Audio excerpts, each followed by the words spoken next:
চৰিত্ৰহীন মহিলাৰ পৰিচয় কেনেকৈ পাব? এই চাৰিটা সংকেত হ'ল চৰিত্ৰহীন নাৰীৰ পৰিচয়।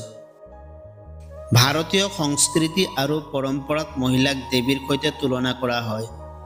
সেয়ে আমাৰ সমাজৰ প্ৰত্যেকজনৰ বাবে প্ৰয়োজন মহিলাক সন্মান কৰা আৰু মহিলাৰ স্বাধীনতা ৰক্ষা কৰাৰ। এজনী নাৰীৰ গাত সকলো গুণ যেনে নম্ৰতা, কোমলতা আৰু মমতা সদায় বিৰাজমান। এই গুণসমূহ থকাৰ বাবেই এজনী নাৰীক দেৱীৰ শাৰীত ৰখা হয়।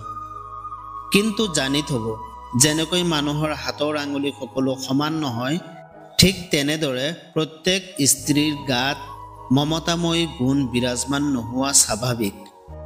আমাৰ সমাজত নাৰীক অধিক সন্মান দিয়াৰ উপৰিও দায়িত্ব অৰ্পণ কৰা হয় বহুতো।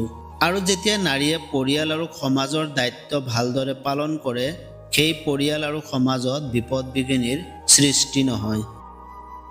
যেনেকৈ বহু মহিলাই নিজৰ পৰিয়ালৰ মান মৰ্যাদা অটুট ৰাখিবলৈ সদায় যত্নপৰ থাকে, নিজৰ ব্যক্তিগত আৰু সামাজিক আচৰণৰ পবিত্ৰতা ৰক্ষা কৰে। তাৰ বিপৰীতে এনে কিছুমান মহিলা আছে যিসকল সদায় সমাজৰ বিনাশৰ কাৰণ হৈ পৰে। আৰু তেনে স্ত্ৰীক সমাজৰ কলংক বুলি অভিহিত কৰা হয়। এই মহিলাৰ বিষয়ে অধ্যয়ন কৰা আৰু ধাৰণা কৰা খুবেই অসম্ভৱ, আৰু অসম্ভৱ তেওঁলোকৰ কাম কাজ আৰু আচাৰ ব্যৱহাৰৰ লগতে তেওঁলোকৰ নৈতিক চৰিত্ৰ জনাৰ।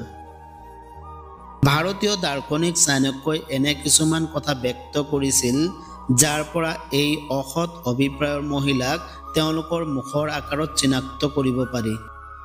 নম্বৰ 1, চাণক্য নীতি অনুসৰি যিসকল মহিলাৰ ভৰিৰ কনিষ্ঠ আঙুলি আৰু তাৰ কাষৰ আঙুলি মাটি স্পৰ্শ নকৰে, আৰু এই কনিষ্ঠ আঙুলি যদি কাষৰ আঙুলিতকৈ সামান্য ডাঙৰ থাকে, তেওঁলোকে নিজৰ সুবিধা আৰু সময় বুজি চৰিত্ৰ সলনি কৰে।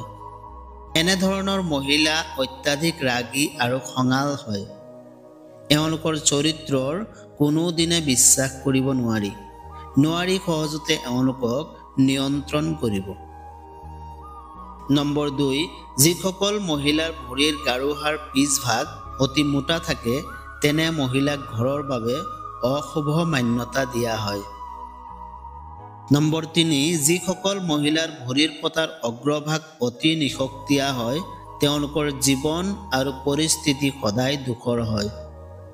আৰু যি মহিলাৰ কাণত অত্যাধিক নোম থাকে, তেনে মহিলাই ঘৰত সদায় অশান্তিৰ কাৰক হৈ থাকে। নম্বৰ 4, যিসকল মহিলাৰ পেটত কলহৰ দৰে আগফালে চৰ্বি জমে, তেওঁলোকক সদায় দৰিদ্ৰতাই খেদি ফুৰে। লগতে পেট ভিতৰলৈ বহু বেছি সোমাই থকাও মহিলাৰ বাবে অশুভ মনা হয়।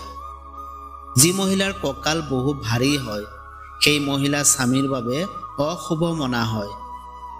যি মহিলাৰ ওপৰৰ ওঠৰ ওপৰত অত্যাধিক নোম থাকে, তেওঁ স্বামীৰ বাবে অশুভ বুলি প্ৰমাণিত হয়। যি মহিলাৰ দাঁত বাহিৰলৈ ওলাই থাকে, তেনে মহিলাৰ জীৱনত দুখ নুগুচে।